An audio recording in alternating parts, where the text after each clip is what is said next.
told his mom he had a small one, but I didn't know he'd leave me over it. Hello, Reddits. My name is Sarah, and I really need your advice on an urgent matter. It's been 2 weeks now, and Matt, my husband, has not returned home, and he has not even returned my calls. I had not known he would take the whole thing seriously.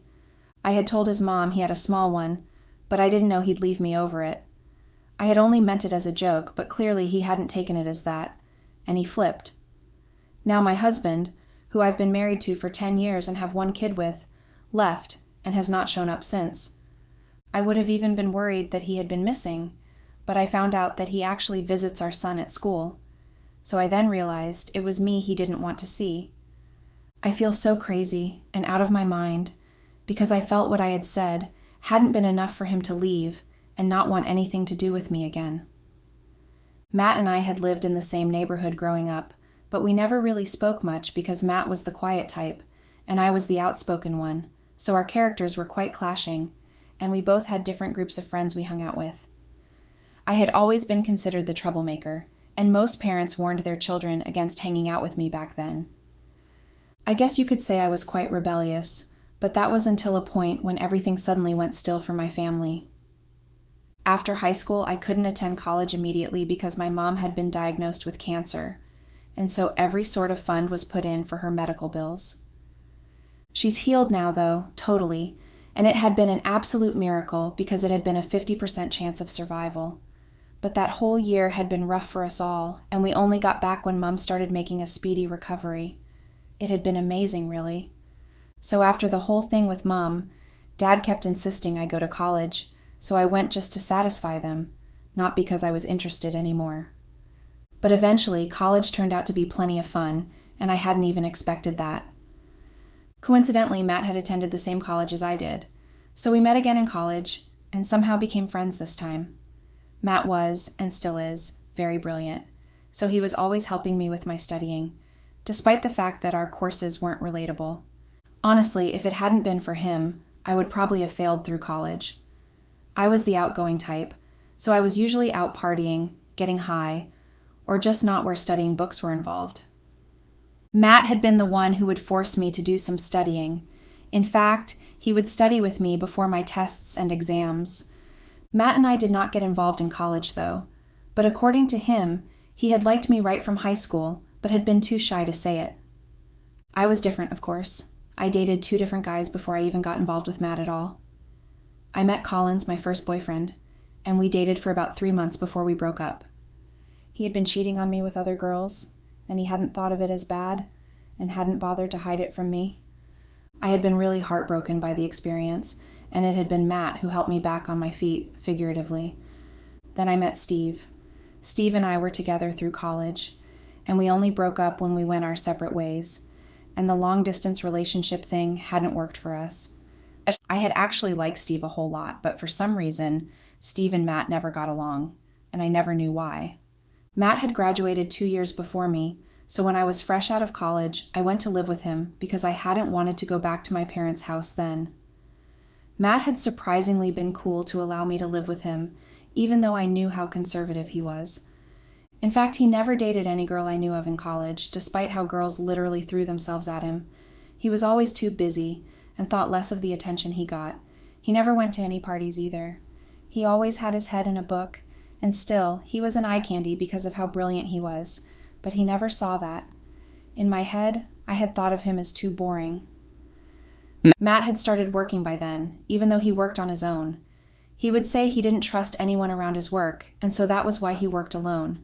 He had a metal workshop, and he was very good with it, so much that within those 2 years, his work was quite popular and really pricey. Even I, who knew nothing about metalworks, always admired the finished products because they always turned out so perfect, almost like they weren't made out of metal but glass. So when I started living with Matt, getting a job didn't come as easily as I thought it would, and as the social butterfly that I was tired of staying at home all day. It was either that or go with Matt to his workshop, where every piece of equipment looked just too strange to me. After 6 months of futile job searching, I finally accepted Matt's help to get me a job. Not that I had been too proud, but because I really hadn't wanted to feel indebted to him more than I already did. He got me a job with one of his biggest clients as a sales representative, and I had been so happy because I fell in love with my job. The buzz and busyness of it intrigued me, and I just loved it. After 2 years of living with Matt, one beautiful weekend, which eventually turned out not to be, Matt suddenly announced that he had a girlfriend, and she was visiting him that day. I had been so surprised, not because I thought that Matt didn't have it in him to have a girlfriend, but because, in my head, I somehow didn't think about it. Isabella, Matt's girlfriend, visited and stayed over through the weekend, and somehow I had been so jealous. At first, I felt it was because I didn't have a relationship of my own. Seeing them get all lovey-dovey in the house made me envious, and I would just stick to my room until it was safe to come out. I say safe because it was probably when Matt and Isabella didn't have their faces stuffed into each other. Isabella was a really sweet girl, and if she hadn't been with Matt at that time, we would have clicked and become great friends, but I just found myself being irritated by her kind nature, even though she did nothing wrong. So it continued that way for over 3 months. Isabella would visit, and the house would be filled with her silly giggles and Matt's deep ones. I felt really frustrated at that point, because it really felt like I had been a third party in the house. Eventually, I gathered enough money to move out of the house.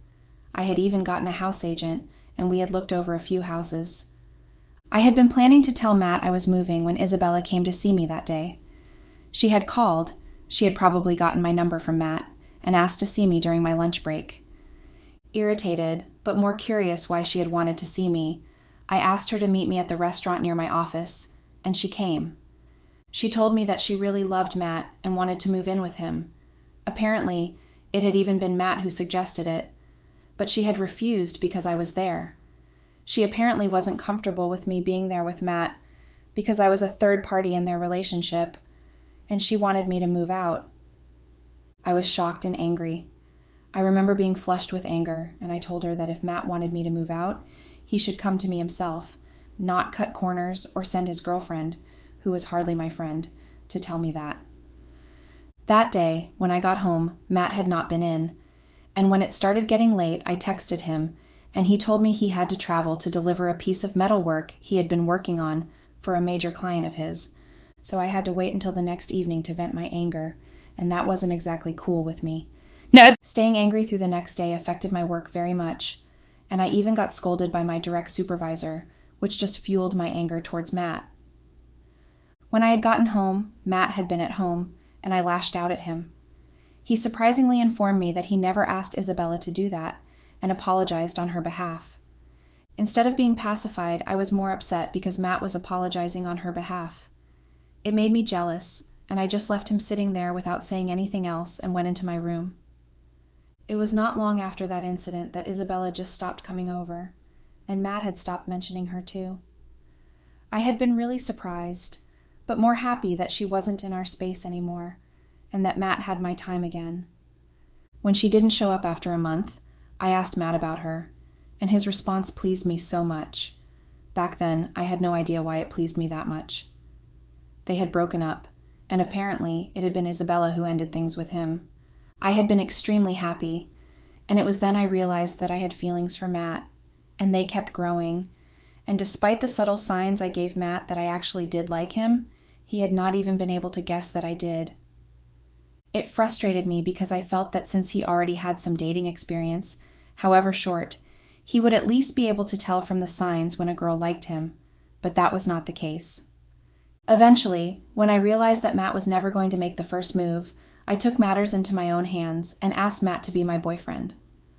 Matt had been taken by surprise when I told him I wanted us to try out a relationship, and it took him a few seconds before he answered me. When he agreed and reached out for me, dragging me into his arms and kissing me for the first time, I had been over the moon. I really cannot forget that day. Matt had surprisingly been passionate, and we almost had sex that night. After that, our relationship just blossomed. Matt was just the sweetest boyfriend. He would pick me up after work, sometimes take me out for dinner if I was too exhausted to come home and cook, or sometimes he did the cooking and I would just come home to eat. He would surprise me with gifts all the time, and my other relationships in the past just paled in comparison to the one I had with Matt. He made it easy to fall deeply in love with him, and I enjoyed spending time with him. We dated for 1.5 years before Matt finally popped the marry me question. I remember I had screamed and hugged and kissed him all over his face without first accepting the ring, and everyone had laughed at my reaction. He had invited our families over and planned everything, and funny how I had thought I knew Matt so well, yet he was able to plan the whole thing without me having any idea about it. I had gotten back from work late that day, exhausted, because Matt had called earlier that he had to deliver a metal work, so he couldn't come pick me up, and I had to jump buses, which was usually very stressful for me. So when I got home really hungry and tired, I thought I would just eat some cereal and go to bed. When I opened the door, everywhere looked so different, and then I saw Matt on his knees grinning at me, a ring in his hand. I had seen him first before I noticed everyone else. My tiredness had been forgotten, and I hugged him and kissed him through my tears before accepting the ring. It was a very simple night, yet it was just as memorable. I remember every tiny detail of everything that happened that night. Eventually, our families had to retire to their various hotel rooms that Matt had booked for them, and we were left alone. I had expected that Matt would reach for me and finally just get down with me, but he lifted me instead, having prepared a bath for me earlier. He took me to the bathroom and allowed me to bathe. When I climbed into bed next to him, I was already so exhausted that I fell asleep almost immediately. One weird thing about our relationship that I never really thought much about because of how conservative Matt was that we never had sex throughout the 1.5 years we dated. Yes, we kissed, made out, and did other stuff, but Matt never allowed us to go beyond that. I knew he was tempted most times because I could sense and sometimes even see his arousal through his shorts or trousers, whichever one he wore at that moment, so I knew it was nothing to do with erectile dysfunction. It was more of discipline, and I hadn't really minded. Matt was able to distract me with other things, so we never really had to discuss or even have sex. We got married quickly within a month. It was a simple wedding. I had wanted just to have a simple yet beautiful and memorable wedding, and that was exactly what I got. Bless Susan, Matt's sister, who helped plan the whole thing. We only had our family there with us for the wedding because we did not really have close friends, and it was fine because we had each other, so we never gave much thought to it. After our wedding, I had taken a week off work so Matt and I could go on a trip for our honeymoon. We had gone to the city of love, Paris, and every moment had been bliss because we toured most of the popular spots there. It was amazing, really.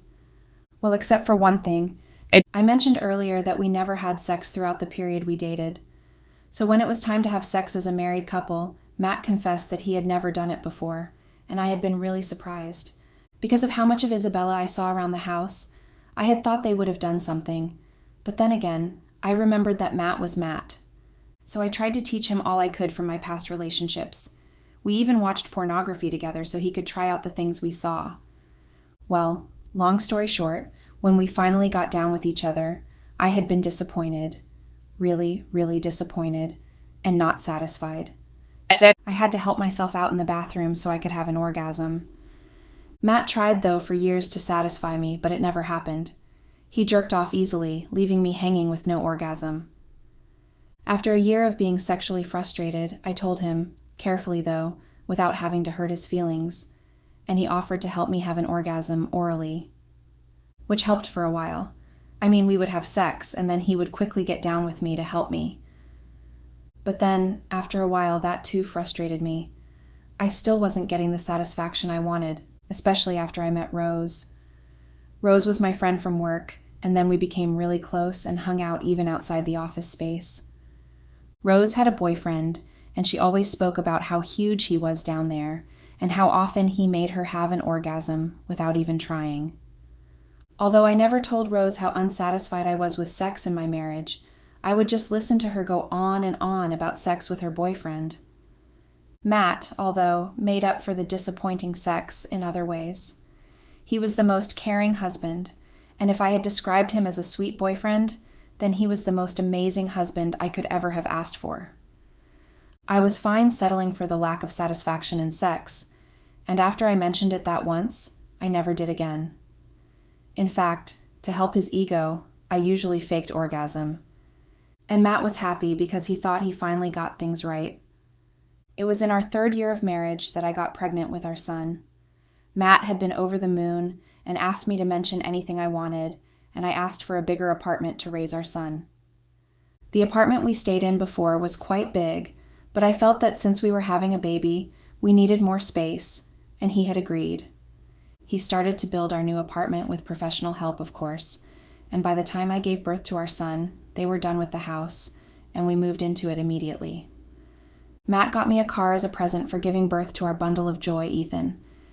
Giving birth to Ethan was the best part of our lives. He is just the sweetest boy, and I love him so much, and Matt does too. The most amazing part was that Ethan was born a day before our 4th year anniversary, and that pleased me so much. Being new parents, we did all we could to ensure that we did not make any mistakes with him. We even watched videos on good parenting, and we were always extra careful with our language around Ethan, and always made sure he knew we loved him. When Ethan was 5 years old, we started trying for another baby, but it was all futile. It frustrated me because I did get pregnant, but I always ended up having miscarriages. I mean, my body carried one baby to full term before, so why wouldn't it try for another? It would always break me any time I realized I was pregnant, only to lose it. That continued happening until Matt told me to stop trying, but I got upset with him. I knew he was only trying to prevent me from going through the heartache of carrying and losing our babies, but for some reason I just wanted to vent my anger on someone else instead of myself. Matt didn't mind. He was gentle with me and kept supporting me until I was eventually able to get over it. I decided to stop working and become a full-time housewife so I could take care of our son, and because I had suddenly grown tired of the job and everything else. Matt, as usual, was supportive, and he asked me to do whatever made me happy. I quit my job, which allowed me to spend more time with our son, taking him to school and picking him up. Those were truly happy moments for me, especially when Matt was less busy, and we went on trips together as a family. Ethan always looked forward to those trips, as did I. This went on for a year, and then it was our 10th anniversary. Matt planned a special trip for both of us, and we dropped our son off with his grandparents, who adored him. It was supposed to be a 3-day trip, but eventually it became 2, because Matt had to get back to finish up a project for a client who shifted the deadline. However, I had enjoyed the 2 days we were there because Matt had gone out of his way to make everything romantic and sweet for us. I later decided that I was getting bored doing nothing at home, so I decided to pick up a hobby, and I got interested in pottery. Matt paid for the classes, and I went, thinking it would be a female instructor. Surprisingly, it was a male. When I asked for a different tutor, I was told he was the best, but if I insisted, I could change tutors. I decided against it. Derek, popularly known as D, was all male. He had a build that could have made him pass for a bouncer or a wrestler, not a pottery artist, but who was I to judge? D was a very good teacher, and within 2 weeks, I was able to get the right shape for some cups, because that was what he started me with. But the problem was, I found myself sexually attracted to D. He had mouth-watering looks, and he did me no good, especially when he worked with his shirt off and only had a work apron on. Whenever he came behind me to appreciate my work, or reached from behind me to correct how I held the pottery, the situation became worse. All my senses would become heightened, and I could barely concentrate at times like that. I was getting very sexually excited around him, and he didn't even have to touch me to have that effect.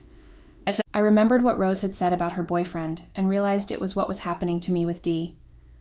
I decided to keep my cool around him, especially because he didn't even know I was aware of him sexually. I loved Matt so much, and didn't want to ruin what we had. What I didn't know was that D was also attracted to me, and he knew from day one that I was attracted to him too. D would sometimes, under the pretense of correcting my work, smack his male organ into my back, and I would always forget what I was doing and make stupid mistakes. By the end of a month of learning pottery, I had become so sexually frustrated that I snapped, and Matt, even Ethan, were the ones at the receiving end of it. I decided quitting was the best way to stop everything, so I stopped going for a week. When D called to ask why I wasn't there, I lied that my son was sick, and he wished him a quick recovery. I didn't go for a total of 3 weeks, and by the end of that, if I described myself as sexually frustrated before, then I was worse by then. I tried having sex with Matt, believe me, but it wouldn't erase the image of Dee's sexy body from my mind, even while I was underneath my husband. When Matt asked why I wasn't going to pottery classes, I lied that I just wanted to take a few weeks off. Thankfully, Matt didn't press further, although he didn't totally believe me. Because how exactly do you tell your husband you're sexually frustrated because of your pottery tutor? Eventually, Dee called again and asked why I wasn't showing up, and I came up with an excuse. However, he begged me to come over to see him. I went, sincerely with the mindset of telling him I wasn't coming back. But when I got there, Dee confronted me head-on and asked if it was the sexual attraction between us that was keeping me away. I didn't know how to answer because that was exactly the reason. Admitting it would make me totally vulnerable, so I tried to deny it, but Dee wasn't listening and just went ahead and kissed me. At first, I was too shocked to react. By the time I realized what was happening, Dee's hands were already inside my skirt, pulling it away from my waist. We ended up having sex right there in his workshop, and it was explosive. I couldn't believe I had multiple orgasms without having to fake it this time. But as soon as we were done, the guilt hit. I had just literally cheated on my sweet, caring husband. I said nothing to Dee except that he could never tell anyone about what had happened between us, and he promised. Then I left. 2 days later, after I had gotten over the guilt, I was the happiest wife and mother. Matt was happy with the improvement in my mood, and even Ethan, in his baby voice, said he was glad Mama was happy again. That made me feel guilty again, but I pushed it aside. In my head, I thought it was just going to be that once, because I had gotten it out of my mind and body, and I had the orgasm I had craved for years. I was fine with my husband and child and was going to focus on them alone.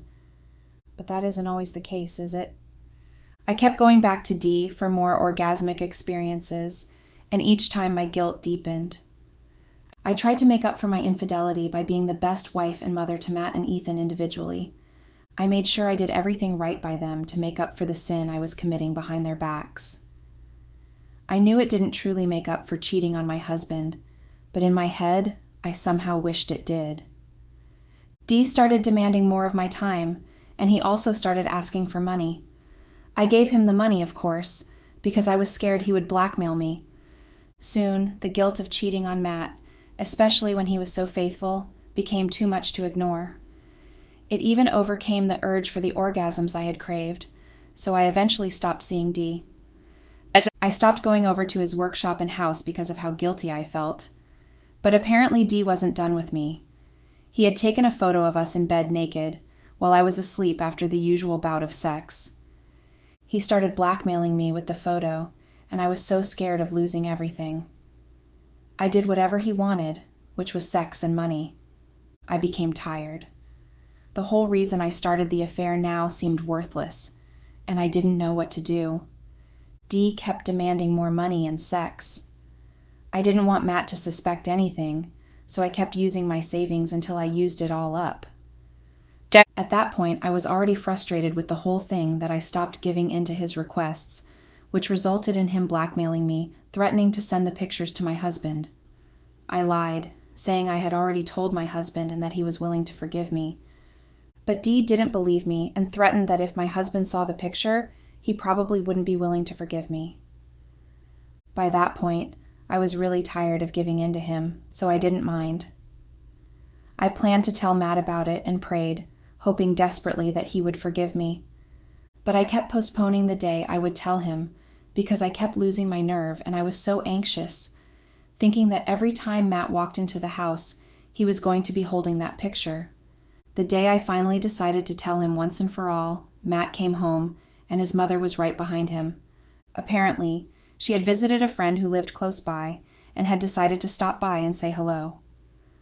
Of course, I was happy to see her, but I was also anxious because it meant postponing confessing my crime to my husband. Ethan saw his granny and was super excited. I had to make dinner for us all, so I went into the kitchen to do that when Matt's mother came in, with Matt and Ethan behind her. She insisted on helping me, so we made the food together, with me doing most of the work, while Matt and Ethan sat by the kitchen aisle, watching us. Matt's mother kept us laughing with jokes about Matt's childhood, and then she mentioned remembering him having a very small male genital compared to his brother's, and that he had been teased for it. She said he stopped letting her bathe him at age 10, so she wasn't sure if it was the right size now.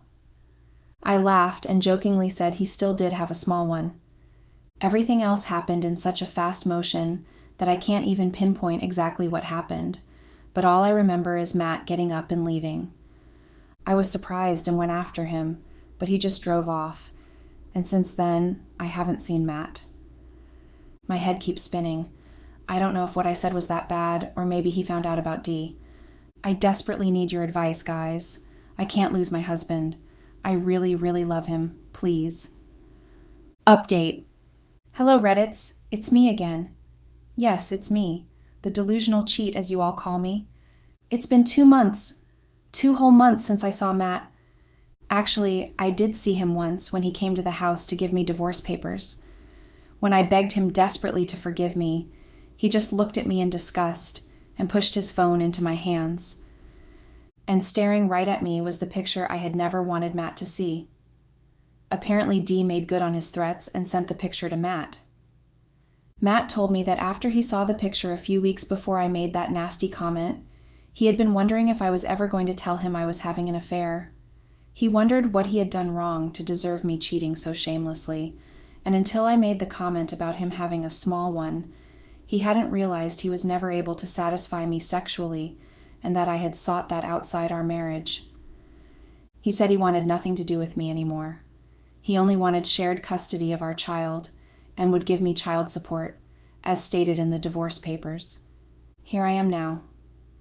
Thinking back, I think Matt did one wrong thing, though. He married me. I was the wrong one.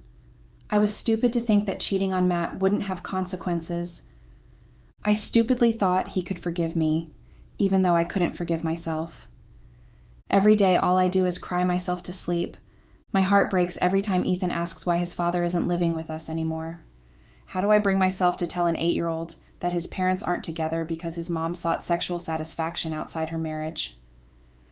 When our families tried to intervene after hearing about us getting a divorce and finally got the truth out of me, as Matt wouldn't say anything, well, let's just say presently, no one is on my side, not even my parents. To everyone, I am a pathetic cheat who couldn't keep her pants on and blamed her affair on her husband's inability to satisfy her. Well, I don't see myself like that. I see myself as an idiotic person who decided to throw away everything Matt and I had built. Mostly Matt, he did most of the building up, for just a few weeks of pleasure. And now, the consequences never go away. I find myself drowning under the weight of my own sin every day. Dee, the man I had an affair with, had apparently been fired from his workplace because it was discovered he had been seducing all the women who came to learn pottery and blackmailing them when they no longer wanted him. Apparently, one of the women who fell victim told her husband, who was very influential, and he had Dee thrown in jail. As I write this, he's still serving his term. I wish I hadn't been so stupid as to fall prey to someone like that. Now I've lost everything. Even my son prefers to spend more time with his grandparents or his dad than with me. I've never felt as lonely in my entire life. I have no one to talk to, no one to even console me and tell me it will get better with time, even if I know it never will, but at least some sort of support. Even Rose traveled with her boyfriend, now turned husband, and we lost contact. I have absolutely no one. I regret so badly what I've done. I ruined my marriage with my own hands, and I will forever bear the guilt of that. Staying alone most of the time now, especially because Ethan prefers others, is a dreadful punishment, because every inch of the house reminds me of Matt, of the love we shared and our good memories together before I went and ruined everything. Even his closet is still filled with his clothes, and they smell so much like him. That alone tortures me. Even the metalwork he put in the house to beautify it reminds me of him. I destroyed everything because I just wanted an orgasm. Well, I got the orgasm all right. But I lost everything else, and it was so not worth it. I wish so badly I could turn back the hands of time and right my wrongs. I would have sworn, if given the chance, never to do anything to hurt Matt. But I can't do that now, can I? It's horrible. My feelings, that is. Update. Hello, Reddits. This is my last post here. I definitely don't feel better. Rather, over the last additional 3 months, it's been dreadful. I look like the ghost of myself, and my dreams haunt me every night, while my memories haunt me every waking moment. I can never forgive myself, and I know I will forever live with this guilt that weighs me down daily because of how much I hurt Matt. I hope you learned a lesson or two, even though you hate me. Thanks and goodbye.